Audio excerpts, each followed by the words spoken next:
Hey everybody, welcome to episode 58 of the Half Priced Concessions Podcast. This week, we're sitting down with four-time Ace Speedway Late Model champion, Dustin Rumley. Before we get to Dustin, I want to give a big thank you to everybody and anybody who is listening to this episode, whether this is your first episode or you've listened to a few episodes, or if you're one of the diehards that's listened to every episode we've put out, we really appreciate it. Hit the subscribe button on whatever podcast app you're using to listen to this on. And we want to give a big thank you as well to our partners who help make this podcast possible. Our friends at North Carolina 811, our Performance Center Racing Warehouse, Accelerated Graphics, and Keith Montgomery at Montgomery Performance Consulting. We really appreciate all their support here in 2021. Dustin Rumley is in a pretty cool spot.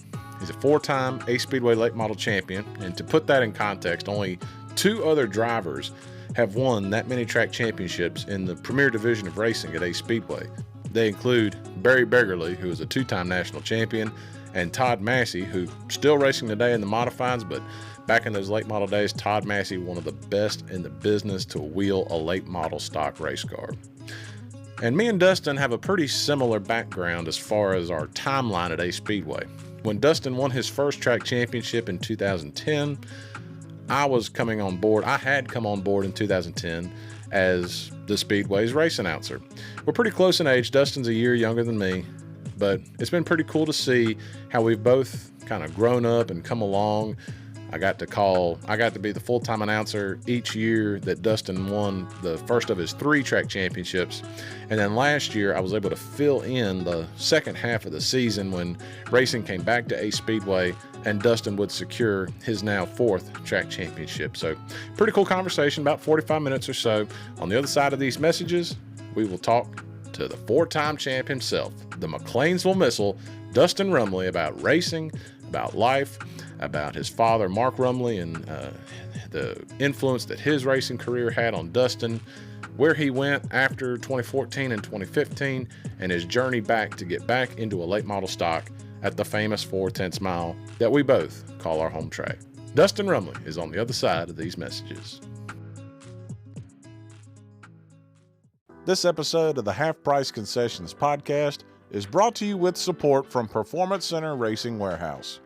In addition to being the home of the PRW chassis, Performance Center offers in-house setups and consulting, plus suspension and chassis pull-down analysis, along with their fabrication shop that can reclip your race car with the fastest turnaround in the industry. Give Roger Johnson and the Performance Center team the chance to earn your racing business by calling them today at 704-838-1400 or visit them online at performancecenter.com. That's PERFORMANCENTER.com. When you're eating breakfast, you don't think twice about hitting an electric line in your cereal. If you're looking through your dresser, does damaging a fiber optic line cross your mind? Of course not, because those utilities are buried underground. So don't think twice about calling 811 before digging. 811 is a free service, takes as little as 5 minutes, protects you and your neighborhood, and it's the law. So call or click 811 today. This safety message brought to you by North Carolina 811. Hey podcast listeners, I'm Keith Montgomery of Montgomery Performance Consulting, and I want to help speed up your racing program. Whether you're racing dirt, asphalt, or road course, put my years of experience to work for you. Our pull-down services will help find where you're giving up speed so you can unload faster and run up front. We also offer trackside consulting and data testing to help you find speed and balance. And with our central location in Burlington, North Carolina, you can come to us for discounted rates on pull-down sessions. Call me today at 336-382-1835. Like us on Facebook at Montgomery Performance Consulting, and let us help your racing program today. The Half Price Concessions Podcast is brought to you in part by our friends at Accelerated Graphics. Whether you need a wrap for your race car, signs for your business, banners for your special occasion, decals, apparel, or anything else, you need to call Jason Turner at Accelerated Graphics. Call him at 336-266-5653 Visit him online at www.worth2tenths.com. You can also find him on Facebook by searching for Accelerated Graphics. Anything you need to give your racing career, your personal business, or anything you need a nice, clean, professional, exciting look, call Accelerated Graphics today.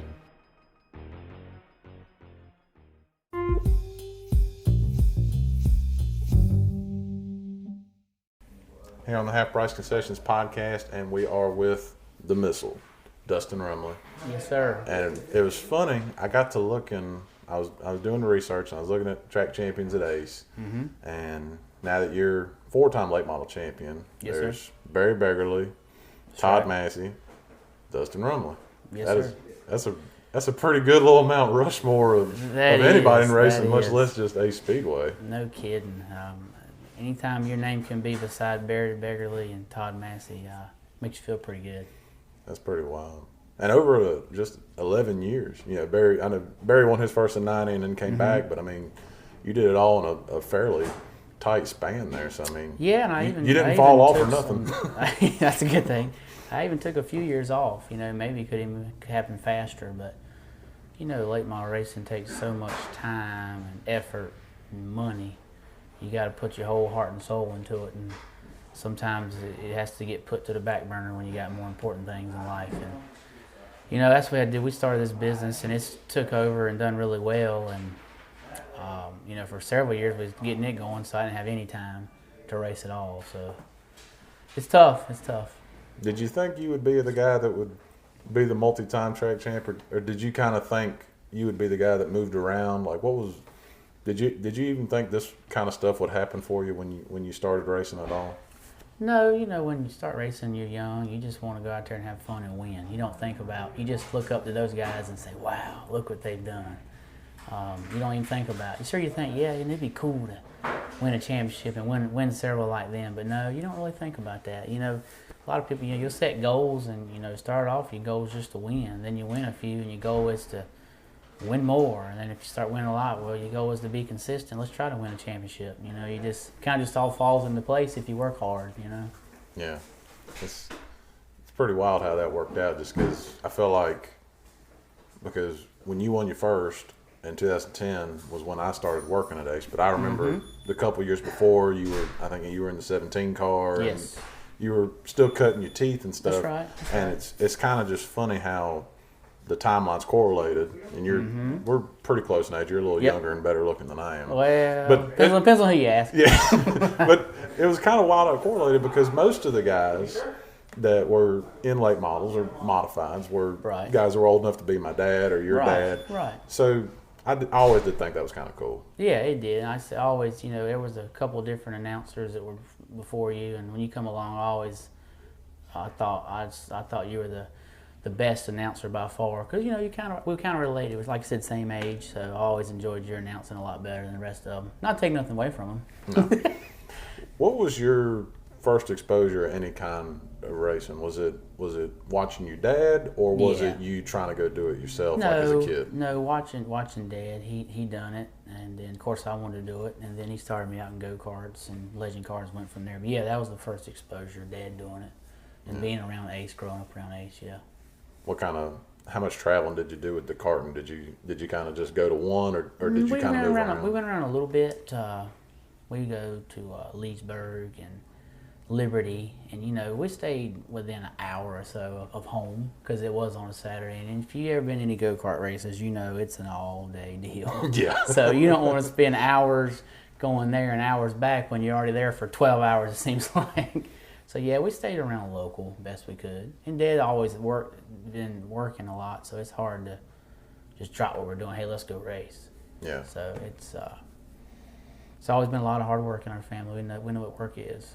Yeah, that's pretty cool stuff. It's always cool to hear from the go-kart stuff how many of those guys you end up running into later in life. Like I've heard guys talk about running you don't think about it at the time. Like, oh, I remember such and such. I ran with him in go-karts. Did you have any guys like that? There was a couple, like, some guys would go on and they'd race bigger divisions, like with me, and then some you say, well, where'd that guy go? And you look, he's still running go-karts, and he's really good. He's winning, like, national and state stuff, and then, you do run the guys like that. And then, I got a real good buddy, Lee Ball. He ran go-karts. We kind of followed up together and limited, and then he ran a little late model, and then he didn't run near as much late model. He didn't have the opportunity to. So, and then, just several guys like that. And I can think of several other guys that are still running go-karts that I raced with. And some you don't know, you wonder what happened to them. You don't see them, don't know where they went, they disappeared.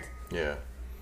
So, growing up when you did, like you said, you're running karts and stuff, but growing up when you did, your dad's running late models, and at the time, I think I said it to Robert Turner when I interviewed him, that just seemed like a murderer's row of talent in the 90s at Ace, Orange County and stuff. Who were some of the guys that you remember from back then that you were just like, man, that guy's good? Well, you always remember seeing, Robert was good in his time, and, he was always, they call him the king of the crates. They spent a lot of time and effort with those crate motors, getting that, maximum RPM, getting the tuning right in the carburetors. He was real good back in that time. Todd Massey, obviously he was always good. And of course, the GOAT, none other than Barry Beverly. Wherever he showed up, you had to beat that black 82, and that continued on in my career when he come back too. But yeah, and then Rodney, he had his moments where he had his years. He was really good. Rodney grew up he started racing right when those guys were really good, so he had to kind of cut his teeth with them. Let's see, who else? Speedy, he had a couple good years where he was real consistent.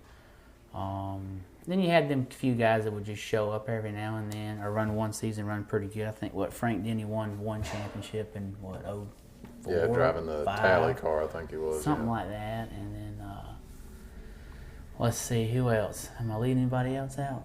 I'm sure I am. So many good guys come through there. Were you allowed to wear anybody's shirt but a Mark Rumley shirt? Yeah, would that have been sacrosanct? Oh, they okay. Didn't care, but I wouldn't know. I wouldn't want to. I'll tell you who else was always real good. He was smooth. Was Richard Bailey. You remember him? I do remember. Oh, yellow Richard car. Bailey. He was really good. And him and Dad were always. They talked. They were always pretty close. But yeah, he was good too. He went on and he ran a few truck races and stuff, I think. But yeah, just guys like that. Trying to think some others. I'm sure I'm leaving somebody else. They ain't coming to mind right now. That's all right. There was a lot to choose from. There was a lot to choose from. If not for the VHS tapes, we'd probably forget a lot more. Exactly. Yeah, there's a bunch of those tapes around still in the 90s that Dad has. Man, I lost a bunch of them. I think I saved one where Ray Young and Brian King got into it back in like 2000. But Ray Young and Brian King, they were, Brian, he didn't run a late model long. He went back to modified, but he had a year or two there where he was pretty stout. And Ray Young too, with the old packaging product 57, wasn't it? Yep, the Hillbilly Gang. Yeah, he had some good years. But it's just hard to beat that old black 82 when he was around. When about does it kind of start to come to fruition for you to get in a car? Because your dad wasn't old by any means. He ain't old now, but no, he wasn't. When did that start to kind of fester? Well, when I started, you had to be 16. Like now, you got 12-year-olds. Yeah, you got there 11. I guess. Yeah, you had to be 16. So when I was 15, my uncle was really good with graphic designing. He made me a fake driver's license. Only for that. I didn't use it for nothing else. It wasn't to buy no cigarettes or no beer. I it was just I ain't for never that. mess with that stuff. You can have that. But he made me a fake driver's license, and it went through. I got NASCAR license and everything. Wow. Well, I take that back. We made a fake NASCAR license. There we go. It sounded good, didn't it? So we made a fake NASCAR license too, and we went over at Ace and started running limited. Won the first race out with it, and when that was the year when they called it Super Stock, and they shut it down because there was only like 6 cars maybe, I think. Yeah, I was actually the points leader when they shut it down. We ran 3 or 4 races. So then we decided to go to Caraway. Went over there, I won the first race over there. And then somebody got mad. I won't say who. It's some people we know. I think they reported us. And next thing you know, they got to research and said, hey, he's not 16. I want to see a birth certificate. So then we were sidelined until my birthday in September, which wasn't bad. It was about 3 or 4 months. So then I turned 16. We went back racing again. Went back to Caraway. And then Ace eventually started blending the limiteds and late models together. And then next thing you know, they brought back the late models. And then I went late model racing when I was like, I want to say 17 or 18. It wasn't. We didn't run limited long because there wasn't. That was kind of, the limited class wasn't near as good as it is now. Like now, you got just as many limited as late models in a lot of places. It seemed like also back then, and not that was long ago, but it seemed like there was more of a difference between the classes. Whereas to now it almost feels like it's just late model light. Whereas when you were running it, you can talk about it. It was a little bit more difference. It was more difference. It was a little less horsepower, and you had guys with with 3 or 4 year old cars that was top notch. Now in late model that's old junk, and in limited that's about old junk. Like for example, I know Dylan Harville very well, and he ran and won most of the races every last year in limited. He had a brand new race car, and that's what it takes. I'm sure Jamie York. I'm sure Jason's got him some really good stuff. And the guys that are running up front, they got new stuff in limited, and they're using the same technology. They got all the bump stops figured out. They got new fresh motors, and they're trying different motor combinations. You can run the old steelhead motor, a crate motor, and different things, and they're spending just as much effort and time as we are. Yeah. It's not, and their times reflect on it. Their times are.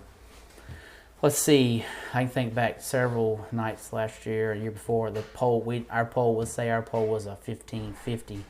Their pole would be a 90 or a low 80. They're only maybe 3-4 tenths off. And back when we run limited, we'd run like 1630s and was fast. Yeah, you thought that was booking it to y'all. Yeah. And then late model could run some 70s and 80s. So that's a couple tenths different. But it's the way these cars are handling these days. You can just drive them in the corner so much harder and carry so much more speed, and that same technology goes right to the limiteds too. How old was that first car you ran? Was it 3 or 4 years? No, it wasn't very old. It was Dad's car. He bought it his last year late model. It was a brand new Townsend car. It was a 2003 Townsend car, and I run in 05, so it was 2 years old. So it wasn't old. It was a real good piece for limited. Gotcha. So you're getting into limiteds. You've kind of had to go a little bit on the curvy road with them combining the classes. Yeah. You got to go to Caraway, and then you come back. Fake license. They kicked me out. Juvenile delinquent. I was a delinquent. I had to go to juvie for 6 months for that. I'm just kidding. Did you feel like you got it real quick, or was that win nice, but did you still have a lot to learn? Oh, you still always got a lot to learn. It's all you can. In racing, you got to be fast, you got to be consistent, but it's a lot of luck too. So sometimes it can fall your way, and you're not necessarily the best, but it just falls your way. And sometimes you can be the best, and it just don't fall your way. What's that Rodney used to say? I'd rather be lucky than good any day. Yeah. Trust me, I used to hear him say that a lot. And you always got a lot to learn. But my first win, I still didn't know what I was doing. Yeah. I just could run a fast lap, Yeah. And it takes a while to learn how to pass. And anybody that's ever raced will tell you that. And then a dad looking on at their son will tell you that. He can run a good line, but he can't pass. You hear that a lot. And traffic's the tough part. I mean, you could just go dump them. Well, you could.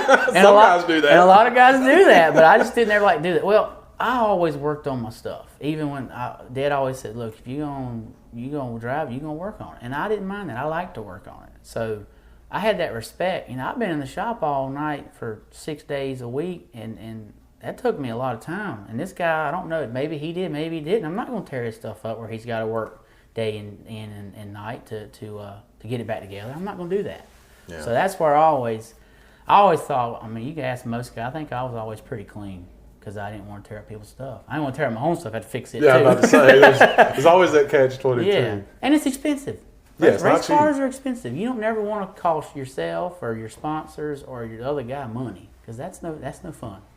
I still remember, like you said, it got more expensive. I still remember in the 90s when some of those guys were running those Oldsmobile bodies, and they had all those black plastic noses. You can look back and say, man, these things are ugly. Yeah, I mean, they were ugly as bodies, sin. At the time, it looked cool. And man. they'd be the most beat up. It looked like they took a ball peen hammer and beat them out. Look, just horrible. Duct tape together. Goodness gracious. Not in your time. In your I time, couldn't things got a lot stand more that. expensive. No, it got more expensive, and I don't know. It's like back then you'd have more of you good old boys. Like I'm gonna work till 5, 6 o'clock, then I'm gonna get off work here and I'm gonna work on the car for a few hours. We're going to the track to race, And then in some ways I wish times was simpler like that, because it takes a lot more time and effort now. Yeah. So You got all these full-time guys working on the cars. That's another thing I was going to mention. Yeah. And it's hard to, you got to be like that to run with those guys. It's tough not to. I thought about that watching the car store race at Dillon this weekend. I was like, man, how many of those guys have You look full-timers? at the top 10, and I glanced at the rundown. I seen Justin Johnson won, what Riggs was second, and who was third? The 81, the Performance Center car. Yes, Butler. yes. Okay, he's running out of Performance Center shop. All right, Justin Johnson, that's the R&S house car. Yeah. And then Riggs, sure they're not have all these guys working on it, but I mean Scott Riggs has been racing for how long? He knows what he's doing. And Lane, they're both out there working day in and day night on a race car. That's their job. You know what I mean? Basically. Yeah. When did you go late model racing? Was that 08 or 09? Late model. Let's see, 2007, I think it was. That was my first. Yeah. That was my first win. 2000 in late model, 2007. Yep, that's right. That's the red 17. That was the red 17. Yep.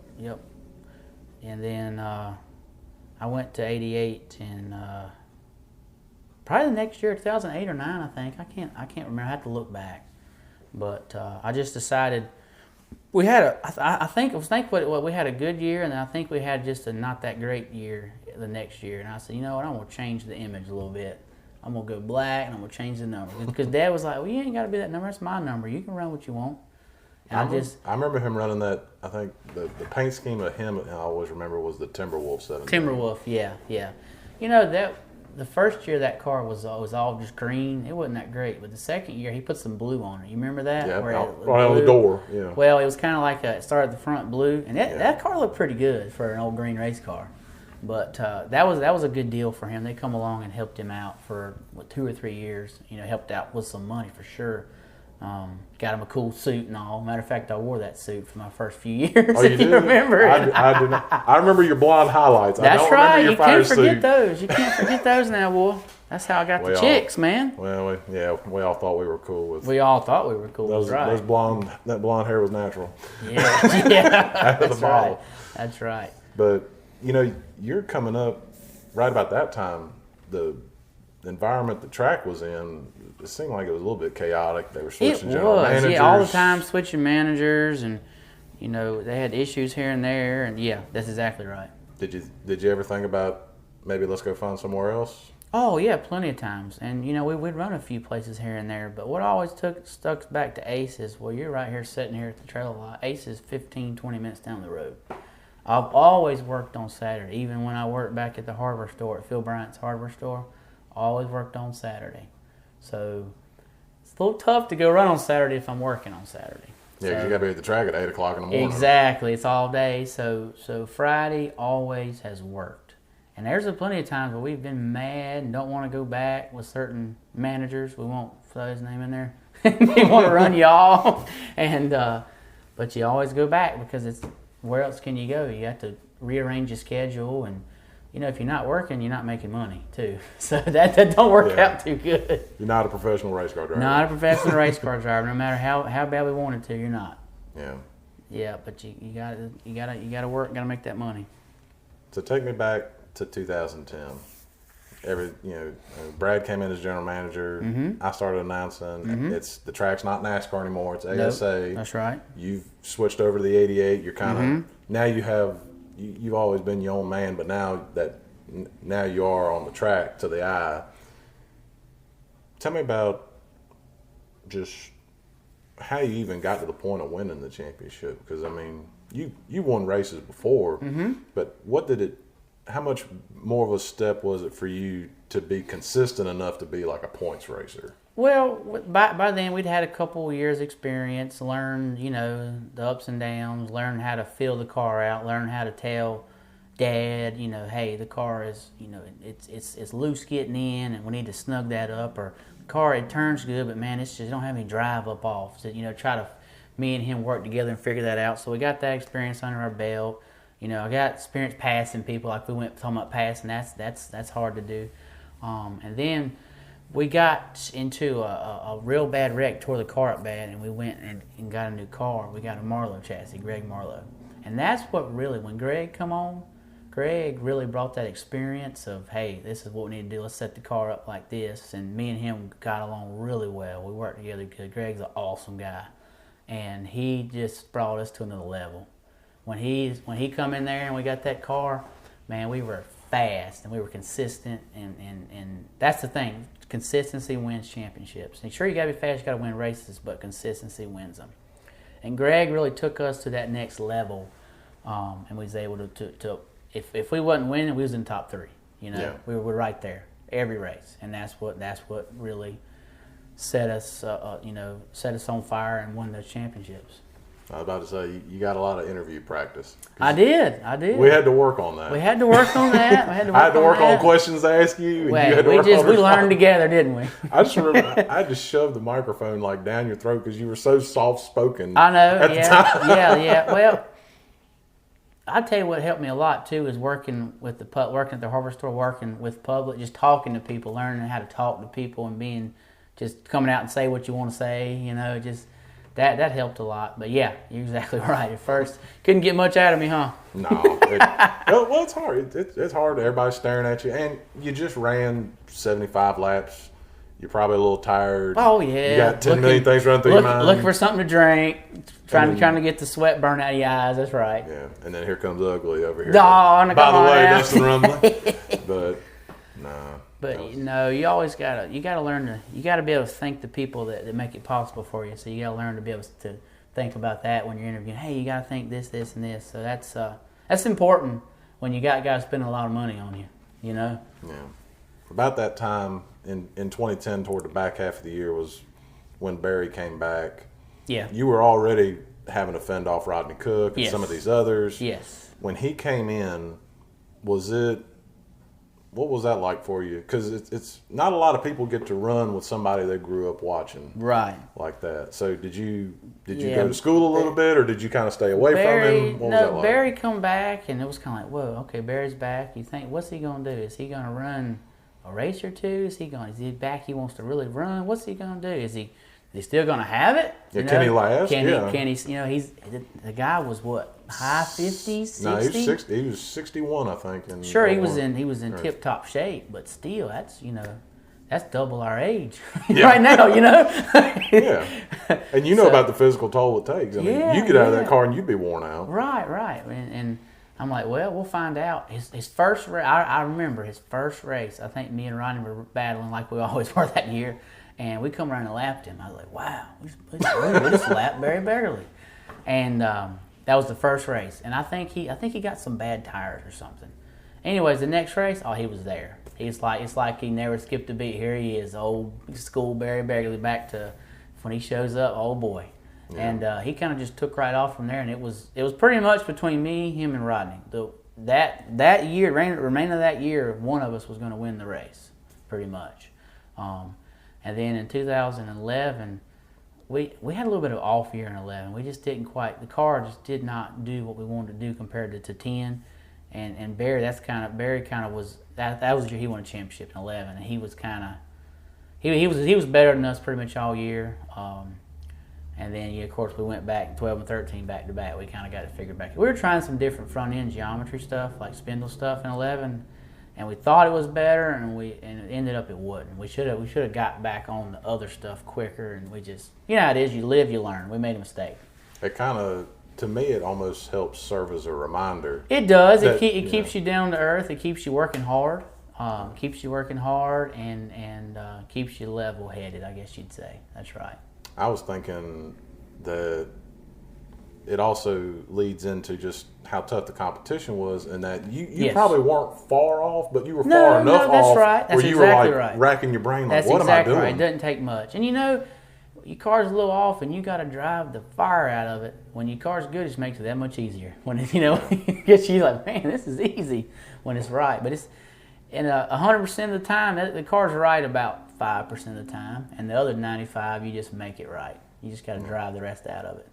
So, And that's what I think that's what some guys don't realize. You just, when that green flag drops, you got to make the car do what you want to do. It just don't always do it.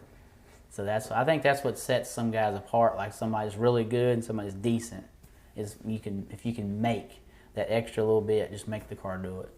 Yeah. And I can think of a handful of guys that I know that can do that. And there's not many. But yeah, Barry ran. The same thing back in 12. If I wasn't winning, it was probably Barry going to win. He was right there behind me. I got videos. It's pretty cool. You go back and watch, and me and him run nose to tail the whole race. And we're both just driving the fire of them things to stay in front of one or the other. But that's a lot of fun. And Barry was always super clean to race with. You never had to worry about him. No, he would not wreck you. And if he nudged you, it was just a little nudge, rub and race, and he would not take you out. He wouldn't do anything out of the harm. And I respected him. I would not do that to him.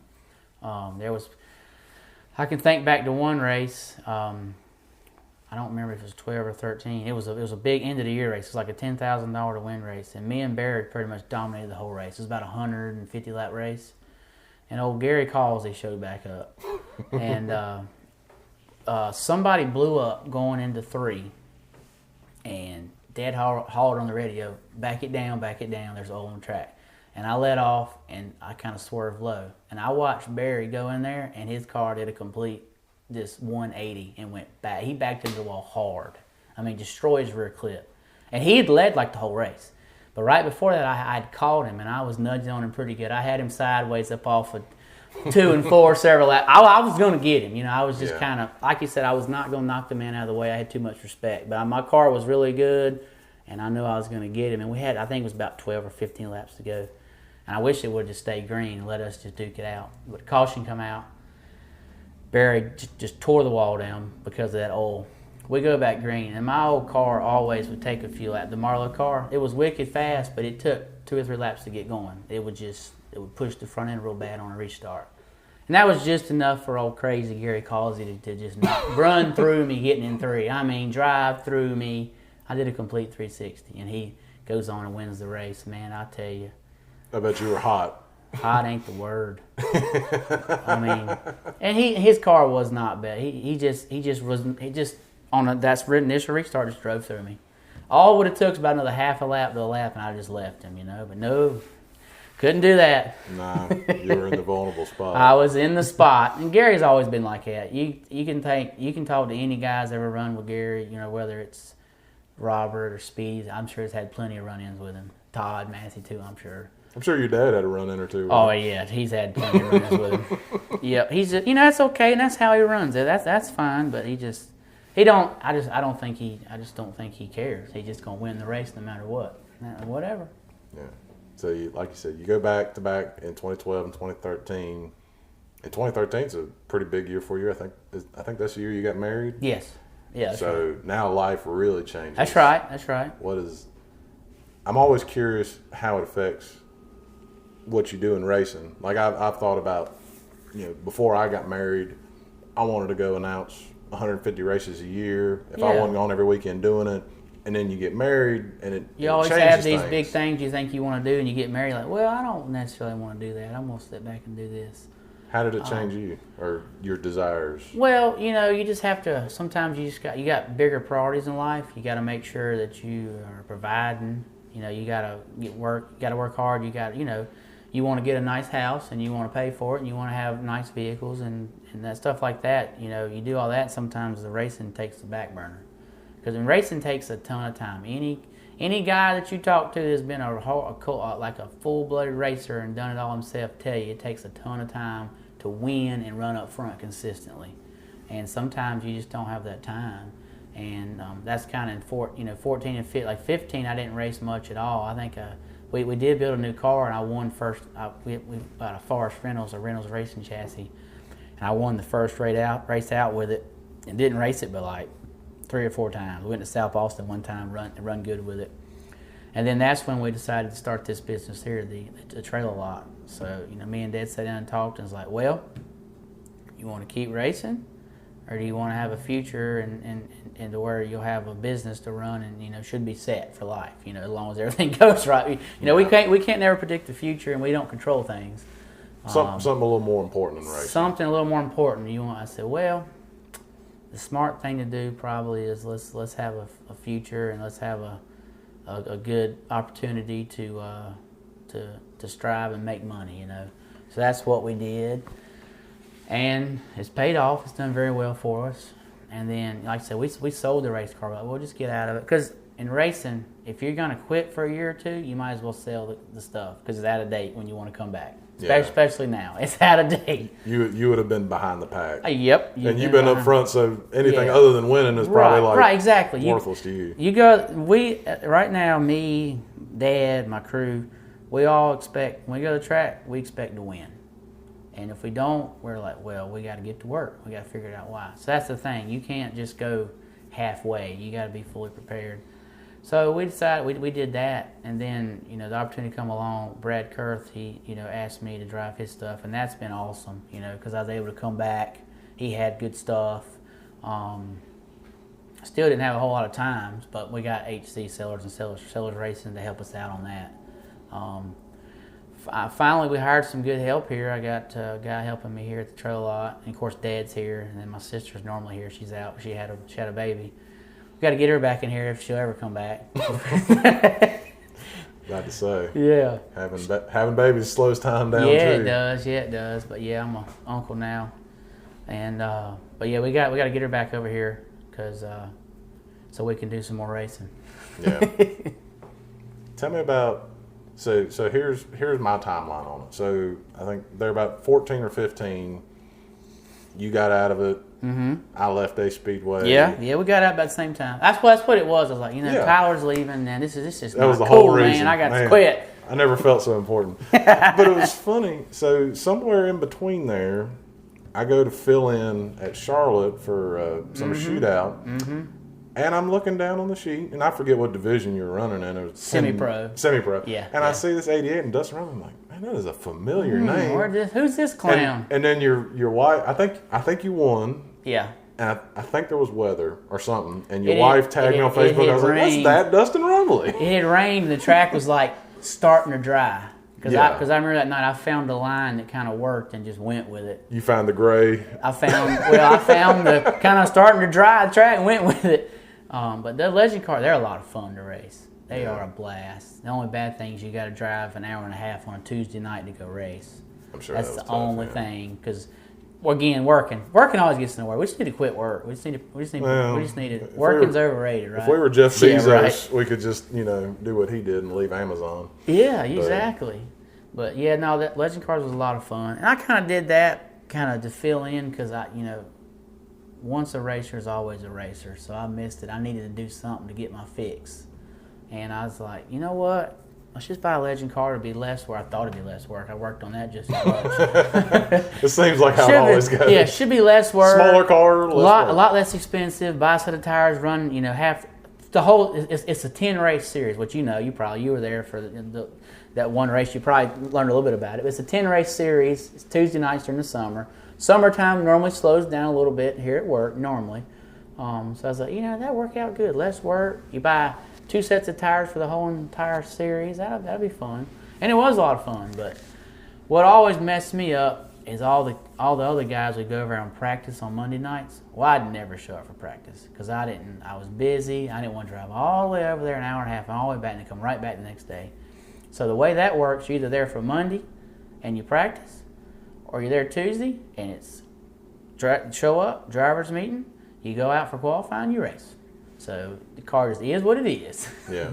And it was a lot of fun. Those kids would be there. My cousin he helped me do that, and he helps me with the race, the late model. Now he would spot for me at Charlotte on the legend cars. He'd say, "Yeah, we're just gonna show up. We're gonna bust out a lap. Don't worry about us."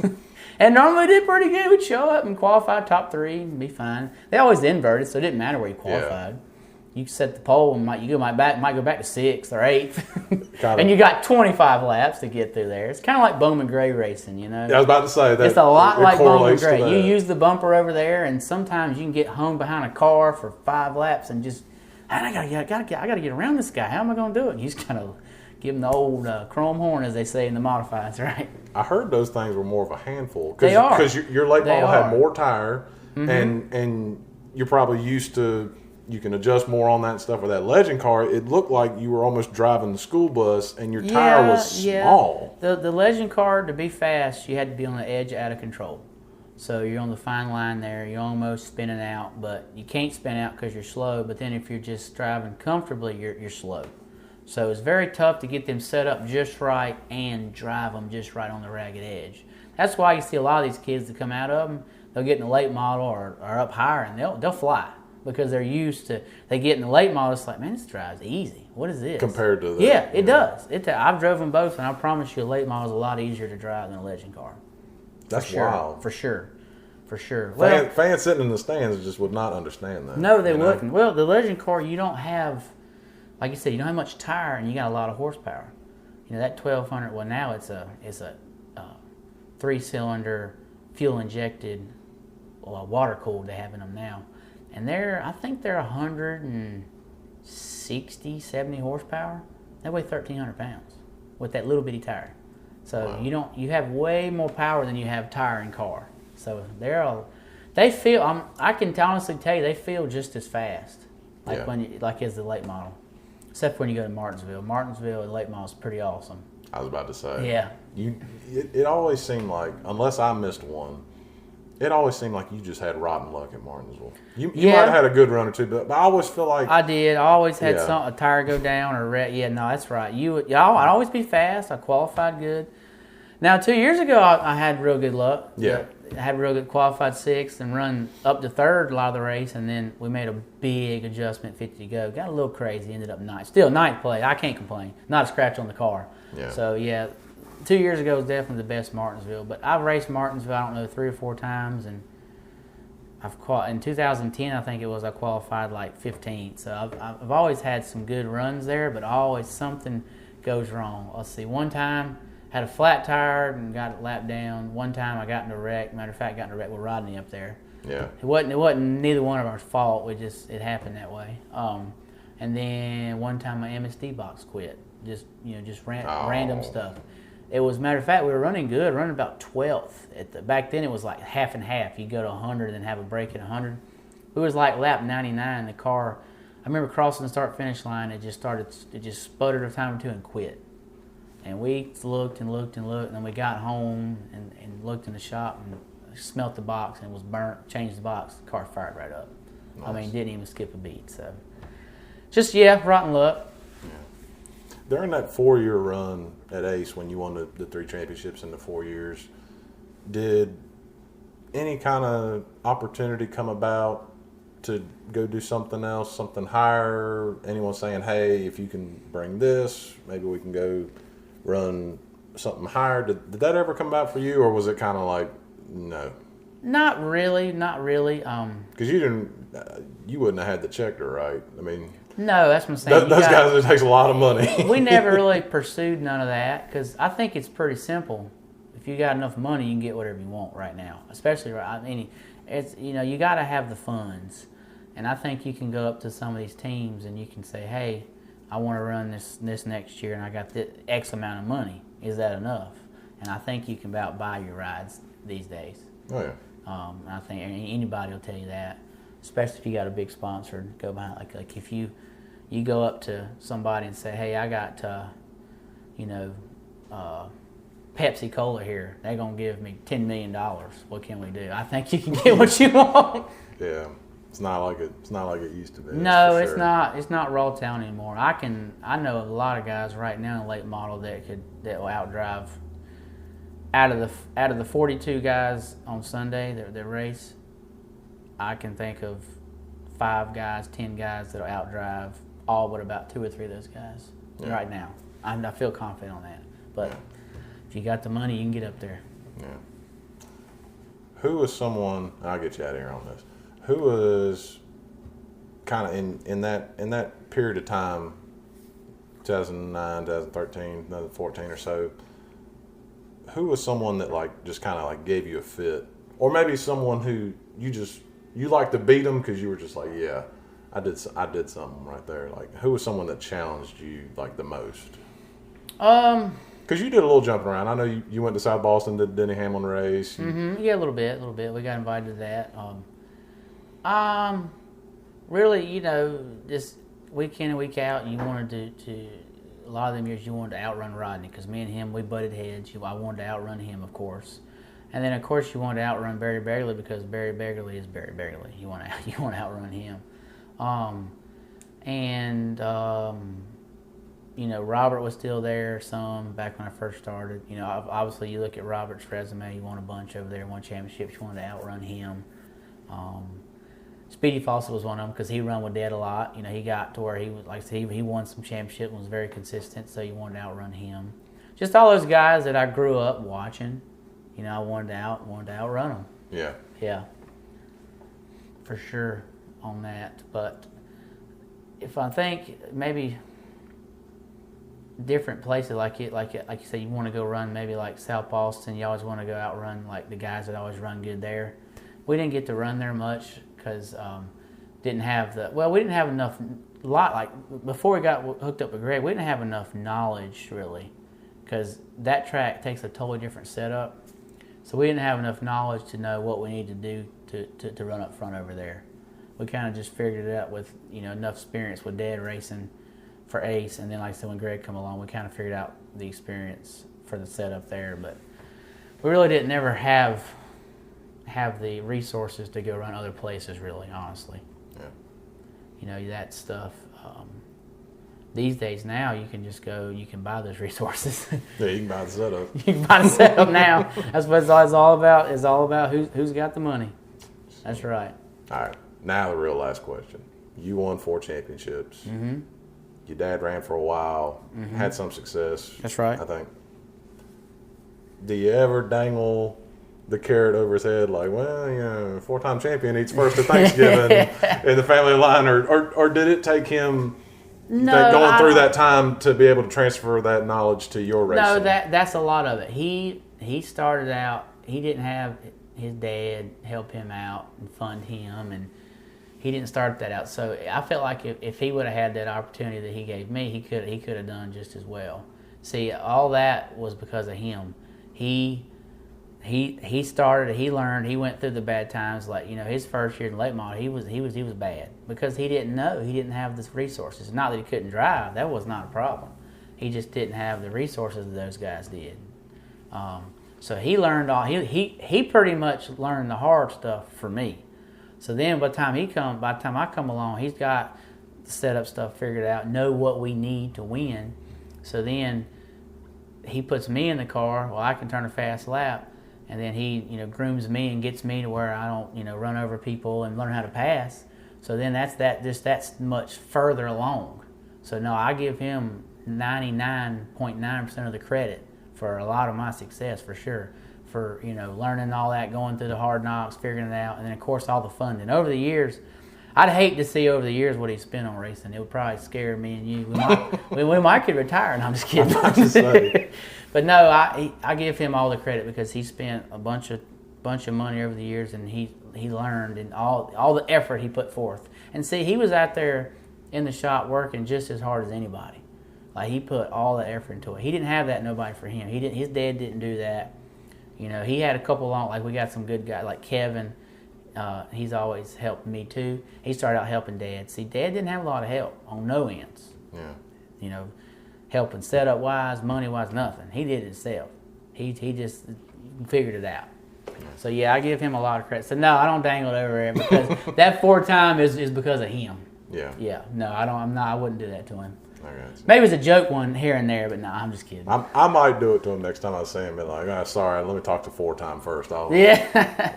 No, I feel like if you would have started him out, or just, I feel like you started him out young and gave him all the resources I had, I think he could have done just as well, yes.